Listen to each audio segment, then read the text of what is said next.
दोस्त बदलतायत, भूमिका बदलतायत. कालपर्यंत जे एकमेकांचे खंदे होते तेच आज एकमेकांकडे संशयाने पाहतायत आणि सत्तेचा दरवाजा उघडताना कालचे कट्टर विरोधक एकत्र उभे राहिले तर आश्चर्य वाटण्यासारखं आजच्या राजकारणात काहीच उरलेलं नाही. पिंपरी चिंचवड महापालिका निवडणुकीच्या रणधुमाळीत आज एकच वाक्य वारंवार ऐकू येतंय, दोस्त दोस्त ना रहा.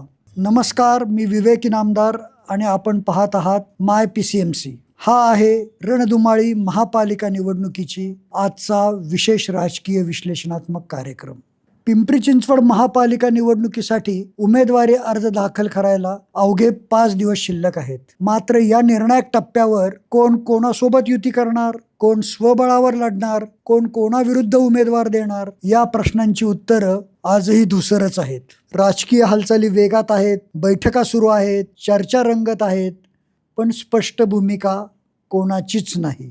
राज्यात सध्या सत्तेत आहे महायुती, भारतीय जनता पार्टी, राष्ट्रवादी काँग्रेस अजित पवार गट, शिवसेना शिंदे गट. तर दुसरीकडे महाविकास आघाडी, काँग्रेस, राष्ट्रवादी काँग्रेस शरद पवार गट, शिवसेना उद्धव बाळासाहेब ठाकरे आणि आता ठाकरे बंधूंच्या युतीनंतर महाराष्ट्र नवनिर्माण सेनेचाही महाविकास आघाडीत सहभाग असल्याचं चित्र आहे. पण राज्यात जे मित्र आहेत तेच मित्र महापालिकेत एकत्र दिसतीलच याची कुठलीही खात्री नाही. महायुतीतील भाजप आणि राष्ट्रवादी काँग्रेस अजित पवार गट या दोन्ही पक्षांनी आधी स्वबळावर निवडणूक लढवण्याचा निर्णय घेतला आहे. भाजप आणि शिंदे गटाची शिवसेना यांची युती होणार हे जवळपास निश्चित मानलं जात असलं तरी खरी कोंडी आहे ती जागा वाटपाची. भाजपमध्ये इच्छुकांची संख्या प्रचंड, प्रत्येक प्रभागात अनेक दावेदार, माजी नगरसेवक, नवीन चेहऱ्यांची रांग. अशा परिस्थितीत शिंदे गटासाठी जागा सोडणं भाजप नेतृत्वातला राजकीय दृष्ट्या कठीण जात आहे.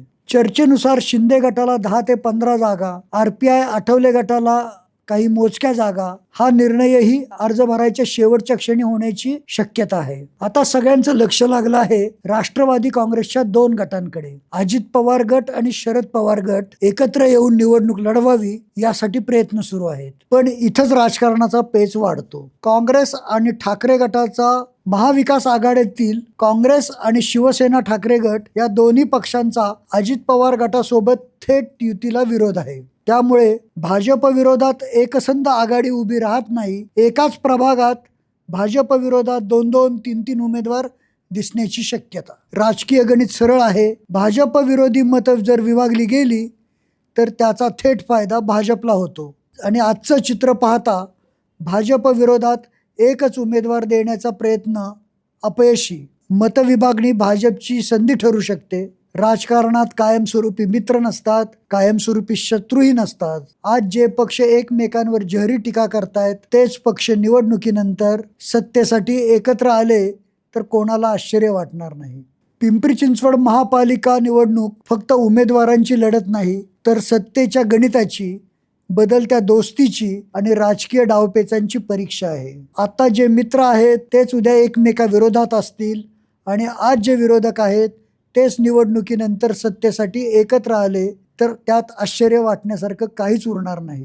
म्हणूनच या रणधुमाळीत एक वाक्य अगदी तंतोतंत लागू पडतं, दोस्त दोस्त ना रहा. पण हीच राजकीय रणधुमाळी इथेच थांबत नाही. पुढील कार्यक्रमात नवीन विषयासह, नवीन घडामोडींसह आणि पडद्यामागच्या राजकीय हालचालींचा सखोल विश्लेषण घेऊन आपण पुन्हा भेटणार आहोत. तोपर्यंत नमस्कार.